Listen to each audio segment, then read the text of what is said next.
Zombie vampires.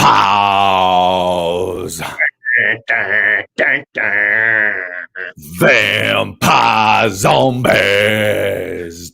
Gonna come get you. Zombie vampires.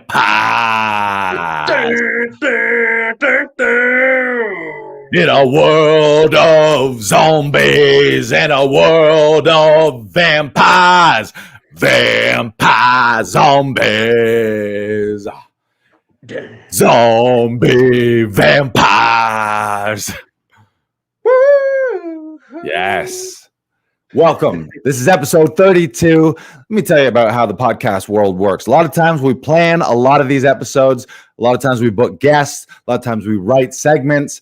Today we had something planned and we called an audible at the line of scrimmage because sometimes you got to go with your gut. And we're like, we got to talk about zombie vampires and vampire zombies. Sometimes Brandon and I, when we're off the air, have some crazy conversations, as you do with your friends and colleagues and family around the house when you're not podcasting. And one of those topics that seems to have come up a couple times lately has been zombie vampires and vampire zombies. So we were planning on talking about sort of career stories and lessons we've learned and like things that have happened in the acting world and performance world for us. But we're like, you know what? Fuck it. Yeah. Zombie vampires, vampire zombies. Sometimes you got to have your pulse on what's going on in the world, and I think what we got to discuss is zombie vampires. So James Tubi's ready to go. Buckle the fuck up, Tubinator. We're going deep dive as we do today, but it's going to be a little different. So where do we even start? How did this all start? I mean, we've had a lot of people come in for I know we've also worked on a lot of zombie movies and a lot of vampire movies. That's how it started. It started with us talking. It's like we were sort of like, man, like what is it about the universal of like why are there so many vampire stories and so many zombie stories and why are we fascinated with them? And what if we had vampire zombies and zombie vampires? Basically, this is a pitch meeting / writers meeting for Brandon and I to flush out and hash out some of our ideas of the zombie vampire world that we plan on creating. And so far, we've decided that if you're thinking like, how did vampire zombies become vampire zombies, and how did zombie vampires become zombie vampires? Whatever they were first, then that's what their first name is, and then title, and then they fucked the zombie or the vampire, and that's what, or they got bit or whatever. Like, I mean, I feel like a crucial part of this is that they combined or like came together to kill the werewolves. Well, and as we discussed too, those vampires are sexy MFers. And I feel like if you're a zombie and if you're looking for brains and blood and living things, it's like they're almost like superhuman. So that's like the ultimate score for a zombie is a sexy exterior, a sexy, sparkly, eternal, because it's almost the opposite. A vampire is sort of a little bit like as far as mortality, because a zombie is dead or undead, never to really be alive again. Like in a vampire is also undead. Oh yeah, but a different kind of undead. But they live forever, right? Yeah. I mean, and I'm by no means, as you could probably tell by the first, how many minutes we've been going now, the first 4 minutes of this. 4:20. I am by no means, I'm not really like super into vampires or zombies. I watched a good chunk of Walking Dead and I've seen some other, I love Zombieland. I've seen like maybe 2 or 3 of the Twilights and like everyone loves those. Can I can't argue with that. Say one of my favorite movie viewing experiences was watching the first Twilight movie with my brother, and we just commentated on it the entire time. Like when he comes up and he's going, Bella, I love you, but I want to rip out your throat and gobble up every entrail in your body so it runs down my face. And it's like, holy shit, what the fuck is happening? Whoa, and it worked. She bought it. She bought it. Oh She my! drank the Kool-Aid there. Oh, you're dirty talk. You are dirty talk master. There's also I tell me how you're gonna sparkling vampires. To be honest, I don't like that version of it. Where like in the sun, because like in the sunlight they just like become sparkly in Twilight, right? Right. Yeah. Right. I like the fact that they're like the kings and queens of the night, and they fly and like they glide and they move so elegantly. They don't need to sound like that, but you know that's where they are in my brain. No, they do need to sound like that. I am a vampire. Why are vampires all 1920s comic book characters? It's all like smiling with Flash. We're going to get you and put you on the train tracks. Flap, flap, flap. I'm a vampire flying. Look at me. Flap, flap, flap. It's night. I'm dead. Where's the blood? Bring it to me. One of my favorite vampire things of all time was Lost Boys. Kiefer Sutherland and the Feldmans. The two Coreys were in it. You've never seen Lost Boys? Oh, you got to watch it. Classic. I don't know if it was early 90s or either 80s or 90s. Who else is in it? Another guy's in it, Patrick somebody, or one of the leads. He was famous back in the day. I forget it. He's still famous now. I like Daybreakers, which was like post-apocalyptic. Vampires had like taken over the world. And like they were running out of the human supply. And I feel like that's where their power comes from as well. So like in a world where it's just zombies, vampires, and now they've eliminated the werewolves, where are they getting their blood supply? In a world that's just zombies, vampires, and werewolves, now that they've eliminated the werewolves, where do they get their blood? Zombie vampires. Vampire zombie gonna come get you. Gonna come get you. Used to be a zombie, then I fucked a vampire zombies. By the way, we are 7 minutes and 41 seconds in, and if you're thinking, how many times are they going to do the whole vampire zombie things? Way more than we have already. So yeah, get ready for more. We've been talking about this for the past 3 days. Zombie vampire. Clearly, we're weighing a lot of the production value and a lot of the pitch, to be honest with you, is just going to be the song. It's just on the song, yeah. All right, television and film executives. This is what we got. Here it is. Zombie vampires. Vampire zombies. In a world of vampire zombies, werewolves. What would happen if the werewolves were eliminated? Something like that. You guys get it, right? Yeah. And I feel like the movie would open with like, you know, the epic Lord of the Rings war, and like the werewolves are squaring up, and you think it's gonna be a werewolf movie, and then it turns out that they lose. And then the vampires and zombies take over, and 20 years go by. And now it's a faction of like zombie vampires and vampire zombies. If you could play in a movie like the dream role top level, would you rather be a vampire, a werewolf, or a zombie? Oh, vampire. 100%. 100%. Interesting. Yeah. You? It definitely wouldn't be. I think zombie would be my third pick. Although I would love to play a zombie, but so like if someone was like, "Hey, we need you for I feel like a werewolf is a close second, because like then you get to explore more. You get to do like the running sequences and like all that kind of shit. Like that would be fun. I think that's why I might choose werewolf. It's more of a like animal and feral, and I have long hair, and I'm out here. Lose the war, Lars. And lose the war. And I'm already out here in the woods. I feel like there's not enough howling in werewolf movies and television. Like they should howl more. Don't you think? It costs too much money per howl. $1,000 right there. You want another one? You want to do another one? Do another one. Do another one. That's $2,000. $2,000. It was, or was it because you always needed a full moon? Maybe that was why. They had to wait, I think. They had to delay production to once a month. So you can only shoot once. You can only shoot once a month, right? That's part of the problem. Yeah. Also, the problem shooting zombie movies is finding so many dead people to play the zombies. These days, because these days you can't cast. Zombies just aren't as interesting, right? Because like they're not. It again depends on the type of zombie that you're going with. Like, because some of them, especially like World War Z, were used as like a horde.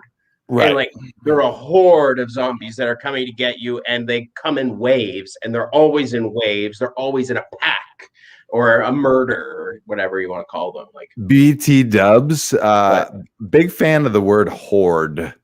That's always anytime in books, like a horde of demons, a horde of zombies, a horde of maybe even a horde of werewolves. I guess it's a pack of werewolves, but yeah. And James Tooby's going to be a werewolf as well. So he's you guys together.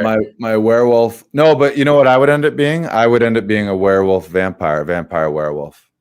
Oh, you're going to be a vampire werewolf? Yeah. Ooh. Yeah, vampire werewolf. It's really unlimited. Joseph Simmons says, I don't have brains. I guess I'm safe. Well, okay. Joseph Simon is going to be a zombie, our first zombie. Yeah. Welcome, Joseph. Thank you. He means he's safe from the zombies because he doesn't have brains. Well, because I was actually wondering about that, because we talked about this a little bit, where it's like, is it just like, are they going for brains, and why are they going for brains, or are they just like a gluttonous mob? I think they just need to feast on flesh for the most part, and maybe flesh, the brains are the most delicious and sweet, maybe, or it's like nutrient rich. Like I feel like. Do you remember? Did you watch all the Hannibal Lecter movies, like Silence of the Lambs, Hannibal, Red Dragon, and Hannibal Rising? I think I only saw the first one. Okay, because there's a scene, I believe it's in Red Dragon, where. And it's played by Anthony Hopkins in that movie as well, where he's like grilling up brains and he's feeding them to, I believe it was Ray Liotta that was like the cop in that, and he like would take out his brains and keep him alive and feed it to him. So maybe it is the most delicious part. I never know. You never know. It's probably a really weird texture. But you put barbecue sauce on anything, it's going to taste great. You know, a little little chipotle, and that's like, this is amazing. This is great. This is great. James Tooby says, don't forget Manhunter, the original. What was that? I don't know that one. I don't know that one either. Are you?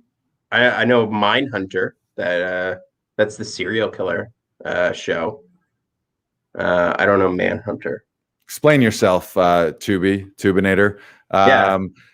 And zombie vampires. Ooh, oh yeah, okay, sweet. Joseph Simon says, what's the first thing you would do in a zombie apocalypse? Lars, you can start. Oh, I can't start. I'm like, I don't.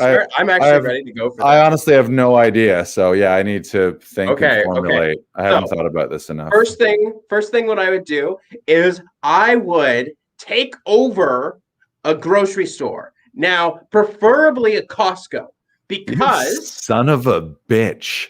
What? Son of a bitch. You have monopoly on. I see. The second the shit hits the fan, you're like, this is mine. Stay the fuck out. You're like just patrolling with a shotgun, just like. Well, because like they have a butcher shop in there. Right. They have like different. They have those dolly things where they like lift things up into the aisles. So if you learn to drive those, if you learn to like use knives better, you could take their knives, use them to like decapitate zombies or whatever they need to like die. Right. And then you have the trucks that are around to like move things out of the way, build barricades. All right. I have my answer. Go for it. Go for My it. answer is I'm going to help you do that. That's what I'm going to do. We're going to do that together. I think we just realized you'd want to hunker down in either a Costco or an Amazon warehouse. Probably an Amazon warehouse. I'm I think still they going have with Costco. They have food. Right. Okay, we'll do both. Okay, Maybe at some point we get the Costco, but then the Is there a Costco falls. location where an Amazon warehouse is right beside a Costco? Probably like across the 401. So we just got across the 401. Yeah. Yeah. It's like Brampton to Tobico or something. We'll build a tunnel in between so that we have like a go between. Right. Joseph Simon says, I would go back to sleep. I don't know. I feel like that's not a good move. I feel like a lot of people get eaten by zombies while they're sleeping. You don't want to get woken up by a zombie. No. It depends where you're sleeping. Maybe if you're sleeping in like a hammock between a mountain or like just suspended so they can't get at you, then maybe that's the best thing to do. Just go sleep. What we don't talk enough about is dream monsters, like Freddy Krueger or something, where it's like monsters that are going to get you in your dreams, because that psychologically fucks with you. That is scary. Yeah. Like, imagine you had like some like brain thing that like attached to you that fed you images and like controlled you in your dreams. Okay, we gotta cut to comments again here. Yeah. Joseph Simon says, if you play dead, I am sure they will think you are dead. Wait a second. Joseph Simon, all of your comments sound like they're written from the point of a zombie, like you're trying to trick humans into the worst things to do because you're a zombie. Are you a zombie, Joseph Simon? Earlier he said he didn't have a brain. I don't know. That's like the guy like, no, you like with bear advice, one bear is play dead and the other bear is be as big as loud as possible. But if you fuck it up, you get eaten by the bear. So it's like kind of the opposite thing. It's like a Russian roulette with bears. I think it's black bears. You be as big as loud as possible because they're a little smaller and a little less deadly. And then really? I think Kodiak's like what was that Leonardo DiCaprio movie where he got half eaten by one? Revenant. I think that one your only chance is like if they're on top of you. It's like you got to hope that they just take a break from fucking with you and then you somehow get away. I thought what Joseph was going with is he was quoting or like implying like Bill Murray in Zombieland. Oh yeah, that's true too. Where he's playing dead and he's like going out to like golf courses and stuff. Right. And in Walking Dead, that was something that they would often do is they would smear themselves with like dead body parts and stuff so that they stunk I guess it was probably to mask their human smell. Mm-hmm. And what was it? The woman with the samurai sword, Michonne? Yeah, and she had like the two zombies that she trailed behind her. Yeah, they were like her sentinels and kind of like, that's such an innovative idea. That was brilliant. So smart. Smartest move on that. So smart. Smart. That's what I would do. Learned so much from her. I'd buy a crossbow. I'd tie some ropes to some zombies. Cover myself in zombie blood. You don't want to do any of that too early, though, right? No. You don't want to jump the gun on smearing blood all over. You want to wait out the beginning of the wave. I mean, like most of the time, especially in zombie movies, like someone's waking up from something, so like they're walking into this zombie situation months after it's already started. Right. Yeah, you don't want to be the guy that jumps the gun on the apocalypse and instantly smears himself in blood, and then it's like, dude, like you read the wrong source. I read it on Reddit. Oh shit, it's not. The apocalypse didn't happen. Uh-oh. All right. I want to share some of those things that we looked up about zombies and vampires. Yeah. Pull that up. So again, we're not experts. We're just spitballing on all this zombie vampire stuff here, but we're soon to be experts. You got to start somewhere. Yeah. And earlier we were kind of wikiing some stuff.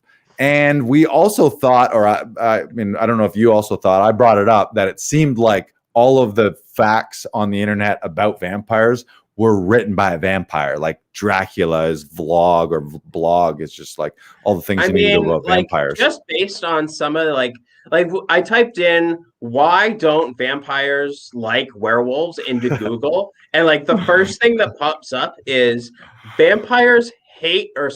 werewolves hate vampires because vampires are too cool.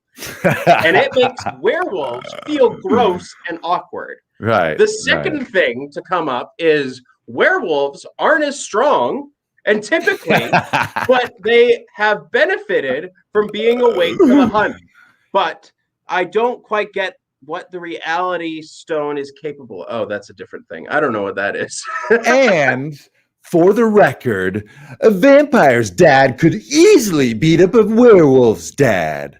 So there. Oh, ooh, interesting. So there. The werewolves hate the vampires because the vampires forced them into slavery, which triggered a war that lasted centuries. See? Touche. Oh, and then they lose the war. Oh, God. Touche. Well, maybe that makes sense. Then the movie is a small uprising of werewolves that come out of the shadows and overtake the zombie vampires.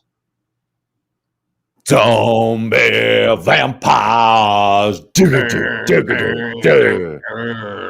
Zombie vampires. We already have a movie going on here. Like, I think everyone on board. For sure, Joseph Simon's going to tune in. Don't tell me in a couple years when you start seeing the trailer for this that you're not going to be like, oh, I was on the first Facebook Live where they were talking about doing all this shit. We're giving you a free ticket. Tubinator 2. Joseph Simon, Tubinator, you come to the premiere on us. Maybe even get backstage pass. Not maybe. I retract the maybe. I'm giving it to you right now. Free drinks on Brandon. That's right. Who would win, a zombie or a vampire? In a world where zombies have killed off the majority of humanity, vampires would slowly starve without fresh blood. In a world where humans and zombies both live, vampires would obviously win due to their intelligence and the fact that a zombie would have to be ridiculously lucky to kill a vampire. Again, that wiki entry written by Dracula himself. Oh my God. That's the guys from What We Do in the Shadows, the characters from What We Do in the Shadows typing in there. Yeah. Oh, that's a great interaction between werewolves and vampires. Shout out to vampires. Probably What We Do in the Shadows, the movie and the show, one of the most epic things ever. So funny. Like, it's the best. And if you haven't seen it and you don't know what we're talking about it, go watch the movie What We Do in the Shadows. Basically a docudrama, kind of like filmed like Office style, about the real life trials and tribulations and troubles of kind of like a frat house of vampires. Yeah. It's tough. It is tough. There are a lot of troubles. That is a brilliant movie. It's a show as well. It's filmed in Toronto. Right. Yeah, it's amazing. It's great. Now, have you actually, Lars, have you done a vampire or a zombie movie already? I've never done a zombie. I've done an indie. One of the earliest feature films I was involved in was a very super indie, low budget skeleton crew vampire thing. It was super fun, but yeah, I have. And stand by 1 sec. Oh yeah. For it. I'm just gonna sing Zombie Vampire. Zombie Vampires. Ooh, so what see is that? that? Oh, that was a weird effect. Look at that. That is the closer cool. I get How to did the that camera. happen? Wow. The funny. mask is cursed. I'm just saying this right now. The mask is cursed. It is taking away the green screen image, and it is hilarious. Oh my God. Some of the studio is here inside your mind. So this is from the Vampire Project. This is actually a mold of my face that they made to make the prosthetic. So they put all this like weird, I guess, whatever it is, rubber or cement. I guess it's plaster. Yeah. And it's they put like Vaseline on your face. First, yeah, first they make the mold, like I don't know what that is, rubber, some kind of stuff and then they fill it. And then they like made it all. So I had like very pronounced eyebrows and kind of like looked a little more Neanderthal than I do as a normal human. It was super fun. And I had the teeth, obviously. I have some greats. If we had planned this ahead of time, we would have pulled up some pictures. I've got some great screenshots and stuff of that makeup. The makeup artist is amazing, super talented. That's one of the best things about vampires and zombies is the people working on those movies and projects in art department and makeup and even wardrobe and all that stuff. Special effects. Like you watch that, you're like, how did that look exactly like that guy? Just like he was just there alive as an actor, and then all of a sudden his whole head was blown apart with a baseball bat. Like I was like, kudos to them. They're good at it. Zombie vampires. So Joseph Simon has a question. Would you rather be attacked by a zombie, vampire, or werewolf? Zombie. Easy. Oh yeah. Well, assuming two things. Assuming it's one and not a horde, and assuming that they are traditional zombies, which are usually slower and don't have any sentience or consciousness. Yeah. I don't know about World War Z ones where they're like kind of supercharged, but vampires, you don't want to fuck with a vampire. I feel like that is the best interpretation of zombies in a way. Yeah. I mean, name another one that's better. I mean, I think the reason you're saying it's best is just because it's novel, so it stands out, maybe. Well, no, I'm saying it's best because, like, it's the most dangerous. Sure. And, like, I feel like with these kinds of, like, monster movies, right, the more dangerous the villain or the antagonist or the monster is, the scarier it's going to be. Like with Godzilla movies, you always get the shot where it's like a little girl looking up at this giant creature and, oh my God, it's so big and it's bigger than the skyscrapers. And like, you get that shot of like that pan and you move with it of like, holy shit, we're fucked. And like, I feel like it is the heart of a monster movie. And like, yes, the heart of monster movies is being scary. Correct. Well, yes. Like, the heart of the monster movie is like, we're fucked. Yeah. There's no. Yeah, you don't want to be like, oh, the monster. This is going to be no problem. Don't worry, we're going to be able to get over this monster for sure. That's never a good. That's never a good monster. I would love to be attacked by a vampire because I feel like it would be a more intellectual, psychological fuckery where it's like, okay, I'm not just going to like bite you and that's it. I want to break you down first. Wow. Yeah. You're just kind of assuming that of your attacker, though. What if the vampire attacker? I have expectations for my vampire attackers, Lars. Okay, so let me just pitch this to you. Would you change your answer if you were just, let's say you're just you're getting off the TTC, you get off the streetcar, and you're just like nonchalantly walking down, and then just this guy comes up behind you and ferociously bites you on the neck. Were they on the subway with me, or like were they on the bus with me? Yeah, it was the driver. It was the driver. Yeah. Ooh, I don't see that coming. Ooh, no. Okay, yeah, that element of surprise. Maybe that's like the opening thing. Like that's a good opener. Right. Unexpected. Definitely not a werewolf. I don't want to, because the only way to kill a werewolf is that you would be dying for hours, kind of thing. Like with that, I want to die for hours. Kind of eat you, right? Or do they eat you? Or I don't know. Yeah, they would eat you, or I think they would, unless they wanted to turn you. How does a vampire turn someone? Is it the same as a werewolf? How does a werewolf turn someone? I don't know. Do they? Is that a thing? When a werewolf bites another person, they also turn into a werewolf. See, I don't know how this stuff works. That's why we're doing this today. I know. That's why we need. That's why we need to talk about. These are life lessons. By the way, right now, I know you're listening and watching this, but we are going to talk about some real life stories. But we wanted to really cover and deep dive vampires and zombies today. What are you looking at? You found something. I like it. There is a passive ability in the werewolf skill tree called. Okay, I feel like this is this is D&D. This is D&D. Okay. It is said that humans can be turned into werewolves by having been bitten by another werewolf. Being scratched is a questionable way of becoming a werewolf. but most don't believe in it. However, both of these only work if the werewolf in question is in wolf form.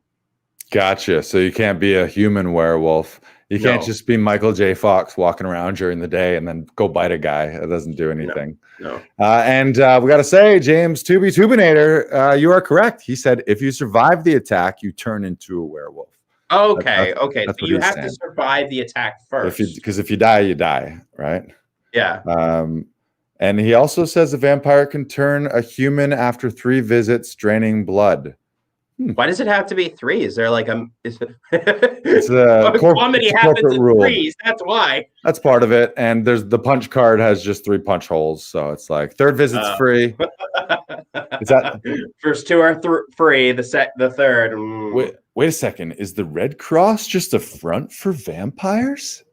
Is that would be the best thing to do? You'd be like, oh yeah, donate blood. Wink, wink. We're vampires. Donate to the cause. You're like, oh, nothing. Yeah, have a seat. Yes. Your blood donation will go directly to vampires in need. Right. They're just strapping in next to you and plugging your line into them like a straw. Just your donation could save a vampire in trouble. Yeah, like the nurse leaves, and then behind the curtain is just sipping on your line of blood. And you pull back the curtain, you're like, hey, what the fuck? What the fuck? You're not supposed to have that. We're like, don't worry about it. It's too good. Do you really care where the blood's going? Just take your cookie just take your cookie and leave, sir. Oh, I was gonna ask you, do you get a cookie when you get the vaccine? I didn't. Oh, that's too bad. I want a cookie. No cookie for you. Come on. We are in a global pandemic. There's no time for cookies. What do you mean there's no time for cookies? This is exactly the time for cookies. That's the delay on all the vaccines is like they've had enough vaccines, but they haven't had enough cookies to keep up to it. Well, we need to shut down the clinic today. We don't have any cookies to give people. Well, for fuck's sakes, when are we going to get cookies in? We have the vaccines? Oh, yeah, we got a plethora. Yeah, Tim Hortons is supplying all the cookies. It's a big corporate deal. Oh yeah, we were talking about this yesterday. The drive-through vaccine, or I feel that Tim Hortons and or many other drive-throughs could be great drive-through voting and drive-through anything really, vaccinations as well. But I think that's where you should vote. You should just go grab your coffee in a drive-through as well and vote. Oh, at a Timmy's drive-through? Why not? Any drive-through. Just vote. Make fucking voting day drive-through day, and those. Can I have a double and I'll vote for Liberal or maybe NDP. I'm not sure. I'll have a green tea and a green party. Thank you very much. And a dozen donuts. Because I'm special. Right. Votes for the Green Party and then throws his garbage from Tim Hortons instantly out the window. Yeah. You son of a bitch. You fucker. These are good ideas. Joseph Simon piping up here. Heavily featured in this episode. Joseph Simon says, Resident Evil Village just added vampires, zombies, and werewolves in their game. You need to check it out. We will check it out. Resident Evil Village. All right. They got it all in the mix. That's not a good place. You would Is not that like want to be based there. on the movie? Is that what that's based off of? Like, well, I mean, if maybe they've added I don't know. Did they always have vampires? I didn't know Resident Evil was a game. I thought Resident Evil was like a film series. It is, but I think it's been a game for quite a little while. Like they've been also making games. Yeah. See, I don't know video games all that well. I never really. I mean, I game a little bit, like Super Smash Brothers. That was great.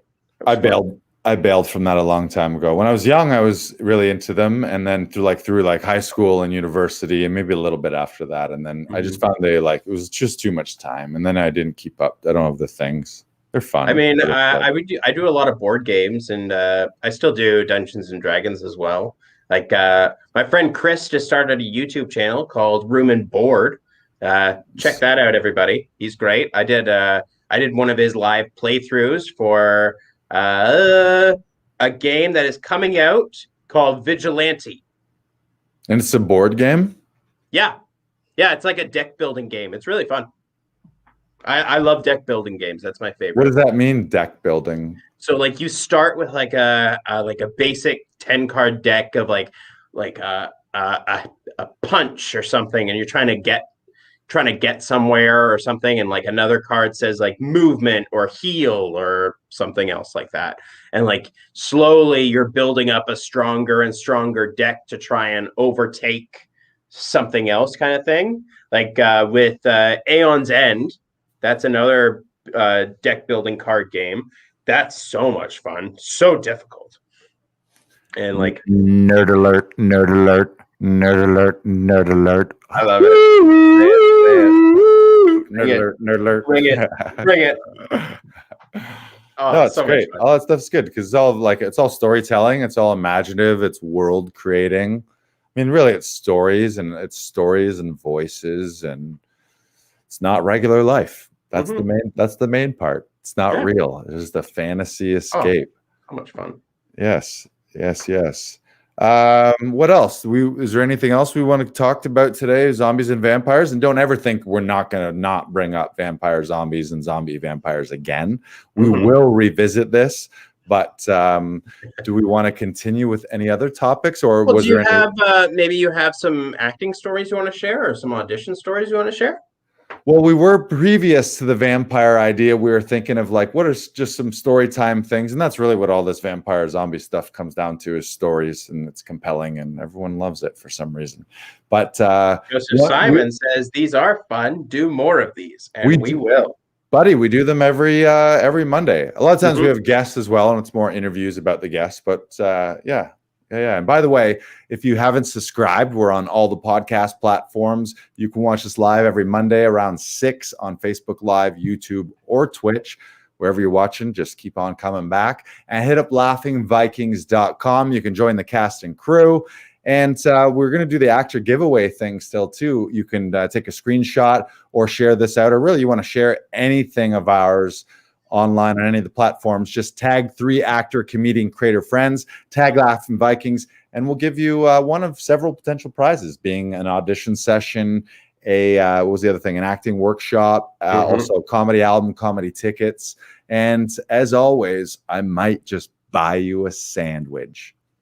You never know. That's the wild card. That's always the wild card prize around here, is you might just get a sandwich. It's that easy. It's that easy. So share it out.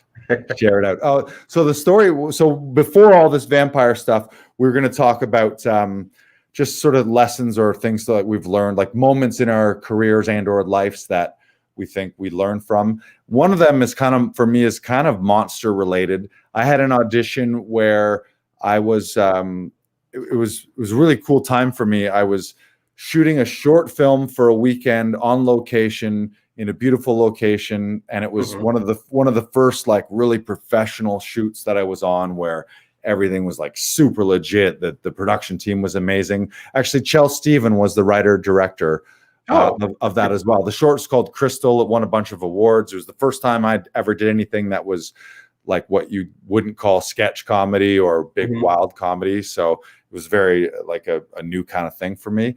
And immediately coming back from that, I was on a train back to Toronto to get back just in time for an audition for a Cineplex commercial where my audition was for Igor.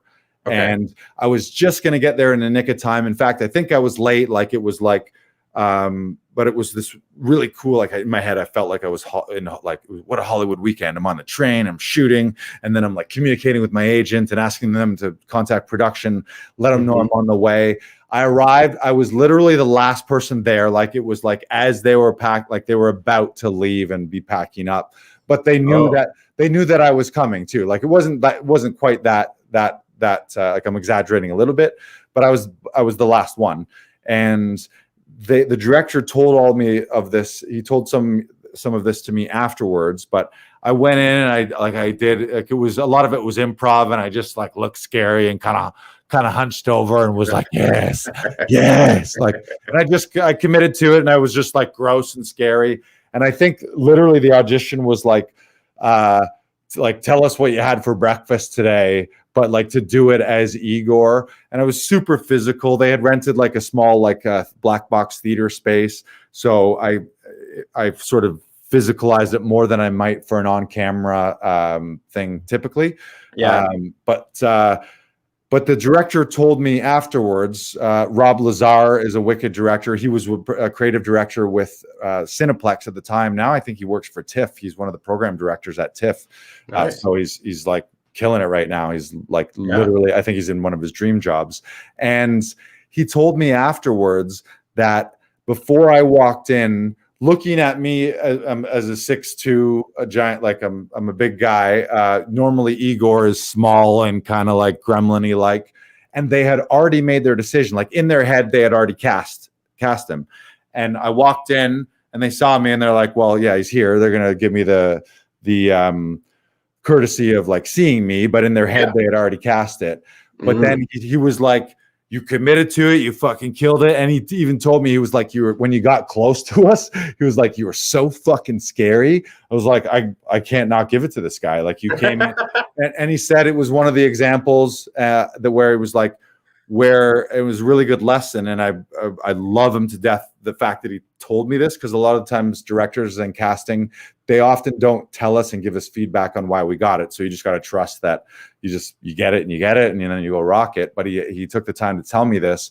And it was a lesson in really winning an audition. It was like, it was already cast. You came in and with your performance, I couldn't not give it to you, like the performance and the choices and how like committed you were to it. So that was a really big lesson for me, especially for things often as actors. Sometimes you're put in for things where maybe for some reason you don't think that you're the right type for it, even though the casting director has agreed to your agent to have you shoot an audition for it or go in for an audition.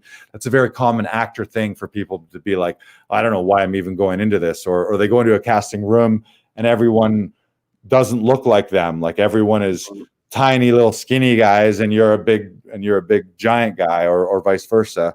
But I think you just got to, like, whatever you bring to the table, bring all of it and kill it, and just leave it on the table. So that was early, and that was really early on. That was probably 2013. So I was only a year or two in. That might've been like one of my first non-union semi-pro things that I booked. So it was like a huge lesson in giving your all and then earning it and winning it, versus sometimes you can phone it in, or we'll hear actors in the studio will be like, oh, they're just looking for a look, or they're just casting by look, or they just want to hear me say the words. And then commercials, sometimes you hear people be like, oh, it's just a cattle call, or it's just a diversity thing. Like people make up whatever excuses in their mind they want. Like if whatever color or a race or look you are, people will just convince themselves in their head that they're looking for someone other than you, which is ridiculous. So whatever you bring to the table, just give her. So that was one of my early lessons. Nice. Yeah, I remember doing that as well, where like I have a baby face. So like Right. I've grown up with like you're too young for the role, or like, oh, like if you were just like a bit younger at this point in your life, or like I've never been just right. And there was one audition where I came in and like I had prepared, I knew exactly what I was going to do. It was in Mississauga, so I was traveling for like 45 minutes anyway. And like, so I had prepped, I had done everything, and like it was like a mob goon kind of thing. But it was an interrogation scene between me and a cop, and I was the criminal, and he was trying to get information about my boss. And so like I came in hot, I was ready to go, and like I booked it. They booked me basically right there, and we're like, yeah, you nailed every single point that we were looking for in the scene. Like, no, you didn't look exactly right when we saw you, but like you nailed every point that we laid down for this role. Like we had to give it to you. And that was like one of the most rewarding experiences I've ever had, where it's like, yes, I finally convinced them that it's not about me being a babyface. It's just about me as an actor. And like that, that was just so much fun. Right. Yeah. I mean, you told the story better. You were just like, they decided this is the guy, like this is, we can't, like you left them no choice. That's a good example of like Steve Martin's quote of be so good they can't ignore you. And that happens all the time. And I think it's often very common that the opposite to what they're going to sometimes gets it, sometimes just simply for no other reason that it stands out, that it's such a bold, like if you're watching, if they're looking at 20 or 30 or 50 or 500 of a certain type, and then somehow they see someone who's completely different, then they're like, oh shit, and then it crushes it as well. Like it comes down to the performance and stuff. Like you do have to make the choices. Like as our teacher Tom Todorov always says, it's the choices that you make that cast you. It's not you in the role. It's not how you look. It's your choices that cast you in that role. And like that's what they'll remember. They'll remember the choices that you made. And I think that's the important thing to take away. Yeah, and if it wasn't yours, it wasn't yours. Yeah. But when it really is yours, there's something like magic about it too. A lot of the big things I've booked have been like the second I see it, I'm like that. And in fact, I try and train myself better to like sometimes it was. And I think that is a problem. Sometimes you judge something, you see it, and you love things maybe more than others, which isn't a bad thing, I guess. Sometimes you just do love things more than other. But I find the more you consciously love something when you see it, and love the idea of you crushing your audition, and love the idea of you booking it and the opportunity to work with people and meet people, and you magically and not so magically book them because it's just like you're putting that energy out there, but really you're putting the commitment and the time, and then it shows when production and casting sees you put so much into it. It's just like he literally, like he showed us more, like in that one that you booked, is like you made all the choices and all the moments, you brought a bunch of things to it that they weren't expecting, showed them a full range of performance and emotion and everything. Yeah. Great. Joseph Simon's asking, I think we already, this is why I got to tune in. You got to tune in early. What is the role you would rather play, a zombie, vampire, or werewolf? Did Tubinator ask that already? I was looking at that. I think he did. He did. Tubinator. It's never happened before where we just had a guest ask, an audience member ask the same question. And you know what happens here? That's a whammy. Joseph Simon gets a whammy. You owe us $1. That's a strike. If you ask a question during an episode that's already been asked, no, okay, fine. Wait. All right, no penalties. No penalties. It's okay. Yeah, we won't penalize you. You're fine. You can stick around. All right, we can. But I believe we both. Lars said he wanted to play a werewolf. I said I wanted to play a vampire. Right. Well, let's touch on that briefly. Right. But thank you for your question, Joseph. Keep asking them. For clarification, yes. What's another story? So that was your story.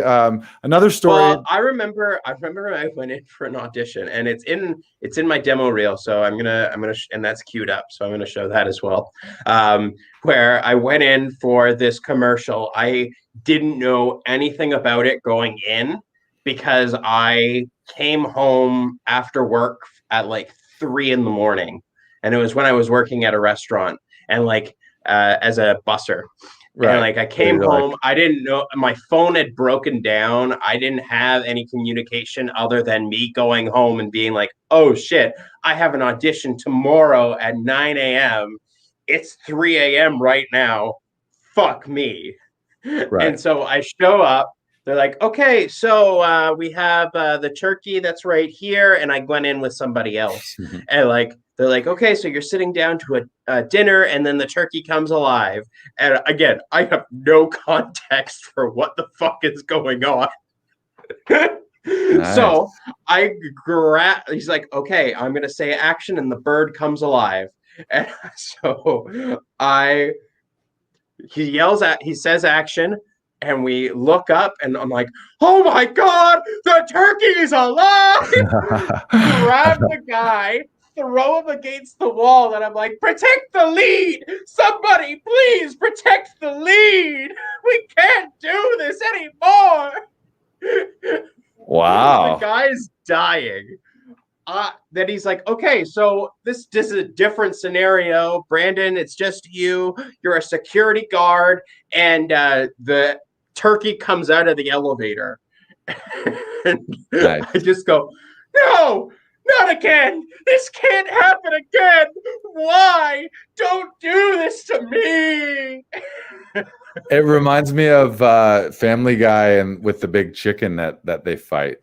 That's when yeah, where they just fight the chicken. Yeah, and it's like the longest fight ever between Homer, him. I mean, Peter and Peter. the chicken. Yeah, that's great. Yeah. All right, well, let's see it. And then you booked that one, or that? I did. I spent 3 days in Montreal. That was great. I was supposed to be SOC, but I ended up improving a line that did get to stay in it. It's the very last thing in my demo, so it's 2 minutes. By the way, I just want to say one of my favorite things of all time is, this has got to be used sparingly, but when you literally say and describe the exact thing that's happening as an actor, where you're like, okay, let's see how you react to this. This turkey is going to come alive, and you're like, oh my God, this turkey has just come alive, completely unexpectedly, while I was about to eat it at this dinner here next to this guy. Like, you just explain it all as it's happening, like commentary. Yeah, but I was so off in the genre of it. Like, you went for it. Yeah, you went for it. I really went for it. You committed to the bit. That's the lesson: is commit to the bit. And commit to the bit. Yeah, 100%. They're like, we know that this guy is not going to be shy, at least. So here's my demo reel. All right. Oh my God! Yes, I love this. Okay. Your wife doesn't need to know anything about this. What? I have your wallet. I'm taking your money. Please don't do this. Please don't hit me. Could you? No. Mark comes in here pretty often. It's kind of hard to miss him. Actually, I've had to ask him to tone it down a bit. He's been kind of weirding out some of the customers. I don't think he has a lot of friends. It's a dream that we chased till we fell in love, and now eternity doesn't seem long enough, because every single day gets a little more attainable. Make peace with all your enemies, the energy sustainable, and never get lost in the things it was. Remember that the action doesn't justify the cause, and pause. Realize that if you make yourself available, Come here. Are you kidding me? I'm sorry, but I think you stuck your tongue down my throat. Okay, let's just get this over with. You know what? I think I'm just gonna. Wayne, it's New Year's Eve. No, you just tried to break into my house. How dare you? Get out of here! Get out of here! It's freaking New Year's Eve! I didn't say anything when Ted told me I wasn't allowed to eat Count Chocula at work anymore because of... It might be offensive. That monster-themed cereal is all But sugar. I draw the line at allowing you to bring in blood out of some politically correct attempt at tolerance. Count Dushula. I can tell right here that you're a romantic. Have you ever felt you should have been born in a different era? Yeah? Yeah. No kidding. Yeah. But can this really be true? Definitely. Sweet, you know I love Okay, you know what? I'm done. I can't do this. I can't work with a turkey! Yeah, Turkey. nice. They say never work with kids or animals, but you worked with the turkey. What was that like? I cooked turkey. It was interesting. Bit of a diva? She was a real diva on set. Like she kept blowing takes. Right. Yeah.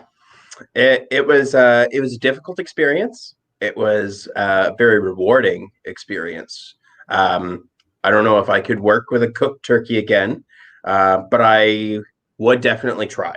I heard that cooked turkey never worked again after that. After being such a diva, she got a bad rap. I don't like to say ill of the dead, but I'm hearing the same thing. Zombie turkey, right? Dun, dun, dun. Zombie turkey gonna come get you. Sorry. I always like that when and sometimes the animals are zombies. You know, and like zombie stuff when the animals go zombies, like zombie deer or like a zombie squirrel or something. I mean, that's even more daunting because then you're like, oh fuck, it's spread. Zombie Like, birds. everything's dead. Like it's Zombie not mos- just the humans. Zombie mosquitoes. Oh, terrifying. Oh my god, What do that you would be the do? worst. What do you They do? would spread like wildfire. Like, oh my god, that The would be swarm. The swarm. swarm of- Zombie skeeters. I was wondering how you were gonna save it with the syllables. Yeah.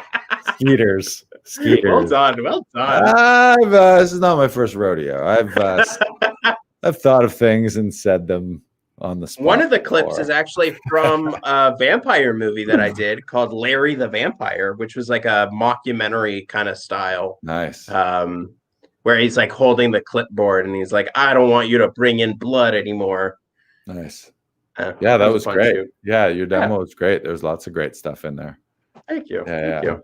Yeah. I like the were you a palm reader or something in there? What was that guy? Yeah, that guy was a palm reader and psychic.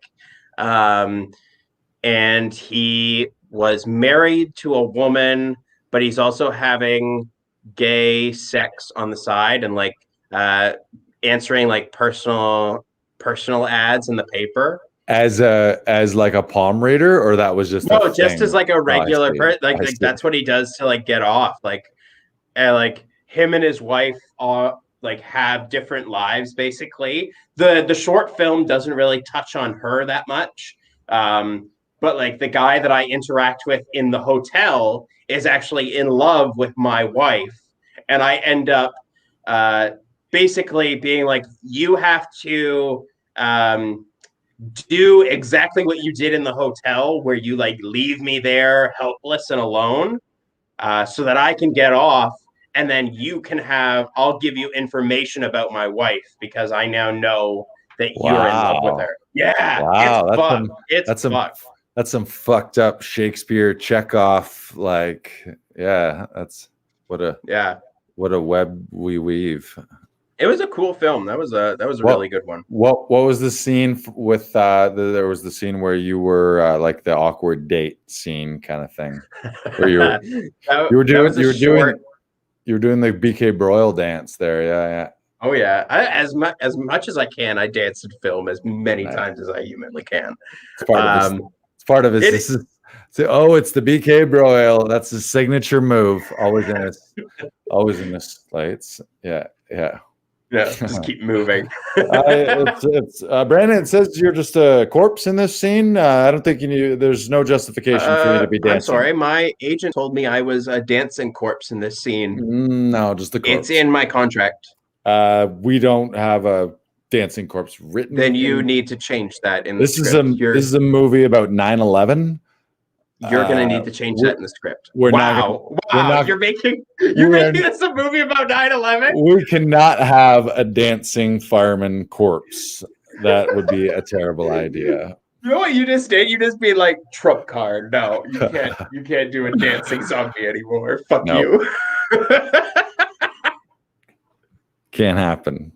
There's some lines we cannot cross as performers. Dancing corpse, but you do always dance. That's like your that and the fact that you can burp on command should be on your resume. Is burping on command? Oh yeah, no, it's not. I should put a special skill. 100%. I have whistling on my resume. But don't even just say burping on command. Like just say like master burper. Master burper. Award-winning master burper. Award-winning. I was given the burp award for the biggest burp.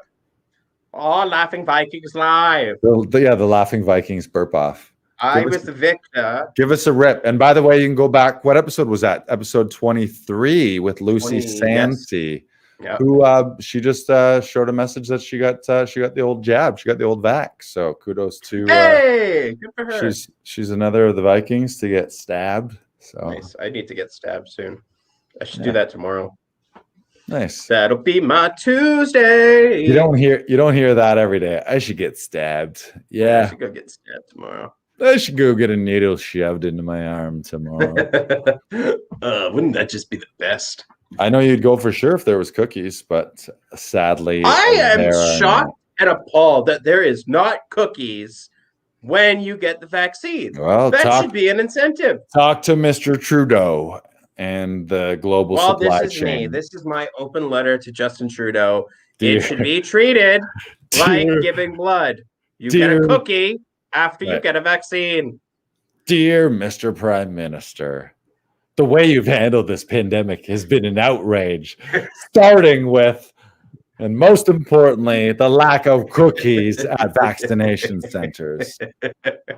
Where are tax dollars going? Yeah, there is a cookie tax in this 13%, correct?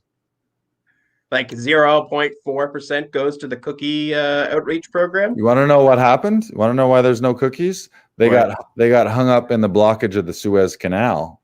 That's what happened. A lot of those cookies got rammed. Those cookie supply chains are fucked right now.